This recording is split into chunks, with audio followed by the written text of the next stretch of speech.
Good morning, everybody. You're watching our mid-morning edition of Arirang News on this Wednesday, June 24th, coming to you live from Seoul. I'm Min, and these are the stories we're following at this top of the hour. A dramatic shift in tone. North Korea's Kim Jong-un says it'll not pursue action plans against South Korea after days of escalating tensions. We have our correspondent covering the latest. Coming home for the first time in 7 decades on the eve of the 70th anniversary of the outbreak of the Korean War, the remains of 147 South Korean troops who died during the war will arrive back in Seoul from Hawaii after being excavated by North Korea and the U.S. in the early 1990s. Plus, the summer monsoon season begins with rainfall across South Korea this Wednesday. The on and off heavy showers and suffocating heat wave will stick around for about a month. Our top story this morning. North Korea announced this Wednesday morning that its decisions to put off its plans to resume military action plans against South Korea. For more on this, we go live to our Hong-yu, our correspondent for North Korean affairs. But before we get to that latest from the leader of North Korea, we have learned moments ago through the wire that the North Korea is reportedly bringing down its propaganda loudspeakers that they have set up since this past Sunday afternoon alongside the inter-Korean border between the two Koreas. Tell us more. Yes, that's true. North Korea seems to be removing the propaganda loudspeakers they had installed at the border since Sunday. It is known that it's around 20 loudspeakers they had installed. Such move comes after North Korean leader Kim Jong-un, during a preliminary meeting of the Central Military Commission on Tuesday, made the decision to suspend the military action plans the regime had previously said it would take towards South Korea. The North military had warned last Tuesday what its next steps would be in response to the sending of anti-Pyongyang leaflets by North Korean defectors. Those steps included positioning troops in the areas around Mount Kumgang and the Kaesong Industrial Complex, making guard posts in the demilitarized zone, and sending anti-South Korea leaflets across the border. But we will still have to wait and see if they decide whether to send the leaflets they have prepared. Other things they discussed during Tuesday's meeting were major military policies that the regime is working on and ways to strengthen the North's military deterrence. The meeting was held via video conferencing, and it was the first time a preliminary meeting of the Central Military Commission has been held during Kim Jong-un's administration. Right, Hong-yu, but let's go back a little. Initially, some of the latest provocative moves from the North, at least according to the regime, were because of Pyongyang's dissatisfaction over the propaganda leaflets flown out by the activist groups here in South Korea. And we also are closely monitoring the movements here, but how are the South Korean authorities dealing with the groups here to prevent an escalation in border tensions? The South Korean government has emphasized multiple times that it will take stern measures against those attempting to send anti-Pyongyang leaflets over the border, which the government says exacerbates tensions on the Korean peninsula and threatens the safety of people living near the DMZ. The police are working around the clock to prevent such campaigns around the border areas. In response to the attempt on Monday by a group of North Korean defectors known as the Fighters for Free North Korea to send anti-Pyongyang leaflets over the border, the Unification Ministry said it will take all possible measures against the group for spreading false information about the number of leaflets sent and will closely monitor the group's office. Back to you, Min. Our Hong-yu with the latest from the nation's Unification Ministry. The United States continues to be seriously worried about North Korea's nuclear weapons program. Washington also reiterated its vow to maintain sanctions on the regime until full denuclearization is achieved. Our Lee Seung-jae tells us more. In its latest annual report on the U.S. and other nations' compliance with various arms control and non-proliferation agreements, the U.S. State Department raises the possibility that North Korea may have additional unidentified nuclear facilities. It adds that Washington continues to have significant concerns about Pyongyang's nuclear weapons program. According to the 79-page document, which was reported to Congress on Tuesday, the U.S. continues to closely monitor North Korea's nuclear activities. It says a final, fully verified denuclearization of North Korea remains the overriding U.S. objective, and it remains committed to continue diplomatic negotiations with the regime toward that goal.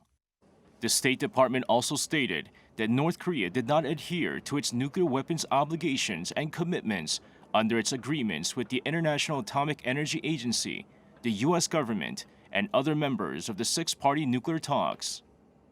The department cited IAEA reports on activities detected at the North's main nuclear complex in Yongbyon, which includes the construction of an experimental light water reactor that could be used to produce fissile material for nuclear weapons.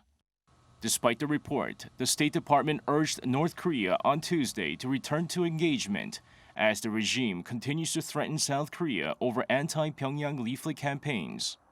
Pyongyang has issued a barrage of threats throughout June, taking issue with Seoul's failure to stop defectors and activists sending leaflets over the border. Speaking to Seoul-based Yonhap News Agency, a State Department spokesperson also reaffirmed that Washington remains in close coordination with South Korea over the matter. Lee Seung-jae, Arirang News. The remains of scores of South Korean troops killed during the Korean War are coming back home from Hawaii on the eve of the 70th anniversary of the outbreak of the Korean War. 147 sets of remains were handed over to South Korea from the U.S. Defense POW MIA accounting agency. They were discovered during joint excavations by Pyongyang and Washington in the early 1990s and had been repatriated to the U.S., and that was also agreed upon during the first Kim-Trump summit in Singapore back in 2018. After joint forensics reviews, both South Korea and the U.S. identified the remains as those of South Korean troops, and the remains will be arriving back home late this Wednesday afternoon and carried on a KC-330 aerial tanker. 6 additional Air Force fighters will be mobilized to provide air cover when the aircraft enters Korea's airspace in honor of the fallen soldiers.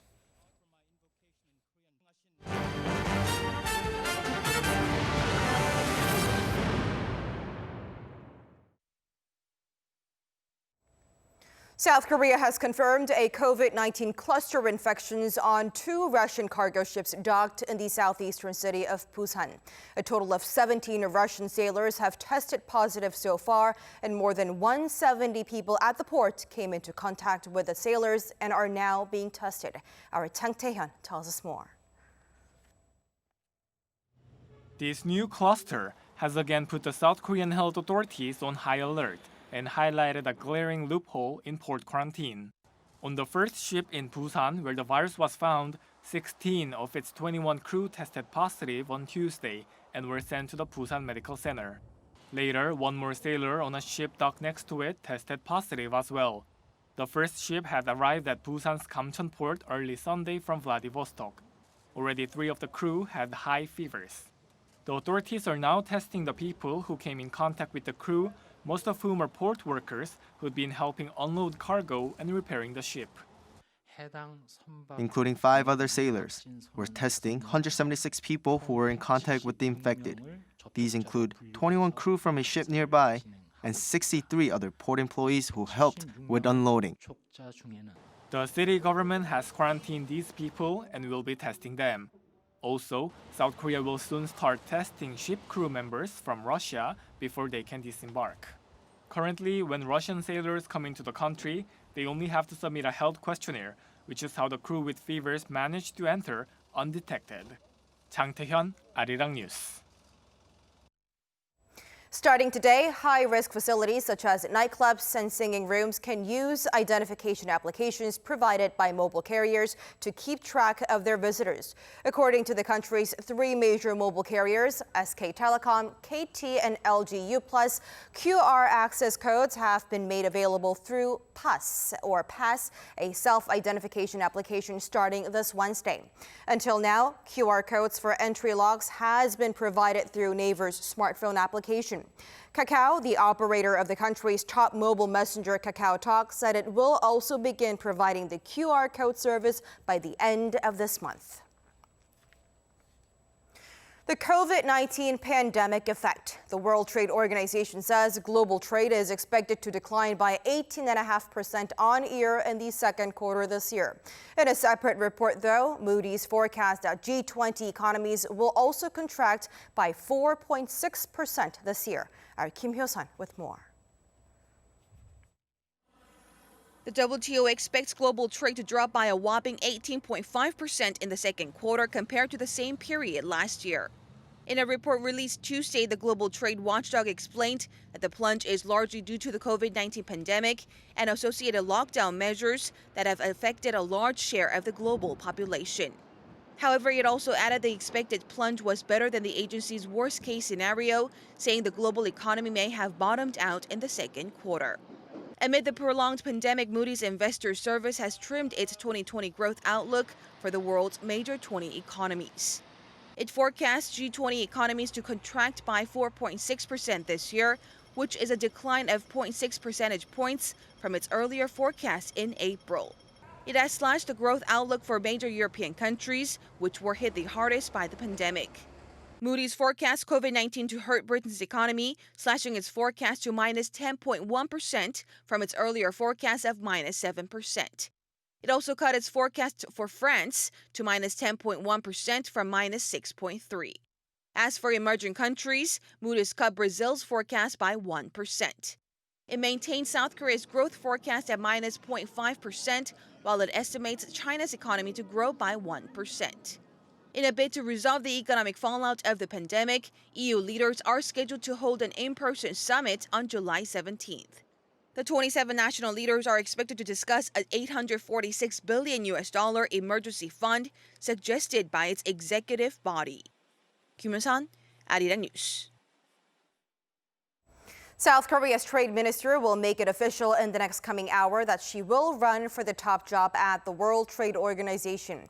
During a press conference scheduled for 11 this Wednesday morning, Myung-hee will announce her bid to become the next Director General of the WTO, and she will become the third South Korean to run for the position. The Geneva-based organization has so far received 4 other candidate applications from Egypt, Mexico, Nigeria, and Moldova, and registration for that closes on July 8th. Yu, a renowned and a veteran negotiator in trade talks, was appointed as South Korea's trade minister early last year.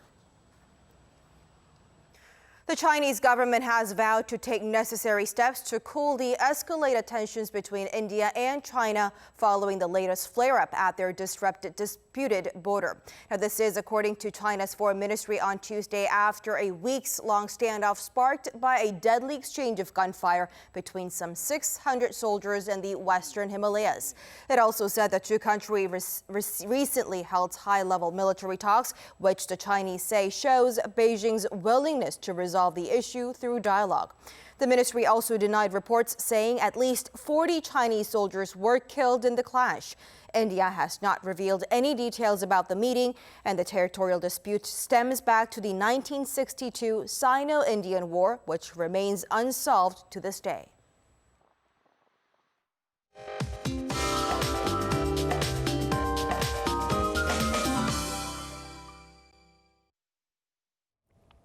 Good morning. This year, both central and southern regions will start the rainy season on the same day, which is today. A monsoonal front has started to drop rain in the west from early this morning, and it's forecast to gradually spread across the country by the afternoon. So while central regions and south coastal regions will see 30 to 80 millimeters of rainfall, mountainous regions in Jeju and northern parts of Gangwon-do province could see up to 120 millimeters of torrential rain. Temperature-wise, it was a warm night. Seoul had the season's first tropical night as overnight temperatures remained above 25 degrees at 25.6 degrees Celsius. But the monsoon rain will give us some much-anticipated relief with an expected high of 24 degrees Celsius here in the capital. And the rest will also see highs 4 to 7 degrees lower than yesterday. This rain will continue into early Friday, while another band of monsoon rain is in store on Sunday. That's Korea for you, and here's the international weather for viewers around the world.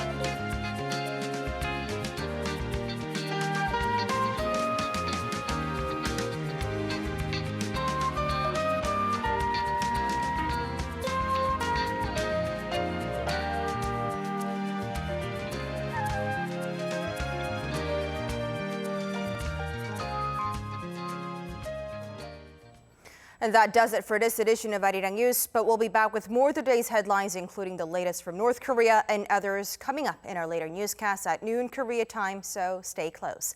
Thanks for watching.